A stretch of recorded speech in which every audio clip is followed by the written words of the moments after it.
তাড়াতাড়ি করে আমার সৎ বোনকে পানিতে ফেলে দেই, তারপর বাবা মা শুধু আমাকে ভালোবাসবে। পাপা মাম্মা শোনা, তাড়াতাড়ি আসো, আমাদেরকে বাড়ি যেতে হবে। আরে একটা ছোট্ট বিড়াল ছানা পানিতে পড়ে গেছে, ওকে সাহায্য করতে হবে। আরে আমার সাদা মেয়েটা কোথায়, ওকে এবার খুঁজে বের করতে হবে।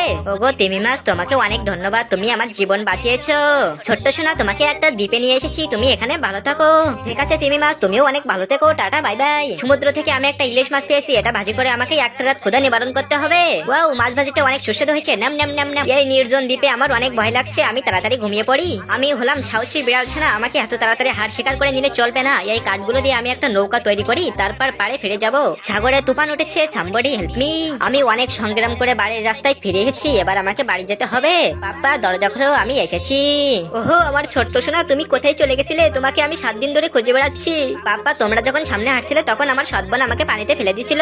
আরে ওই দুষ্টু মেয়েটাকে আমি এবার শায়েস্তা করছি, তুমি কোনো টেনশন করো না। আরে তোমরা আমার সাদা সোনাকে পানিতে ফেলে দিয়েছিলে, যাও তোমরা আমার বাড়ি থেকে। এখন থেকে এই বাড়িতে আমি আর আমার ছোট্ট সোনা থাকবো। বন্ধুরা টাটা বাই বাই।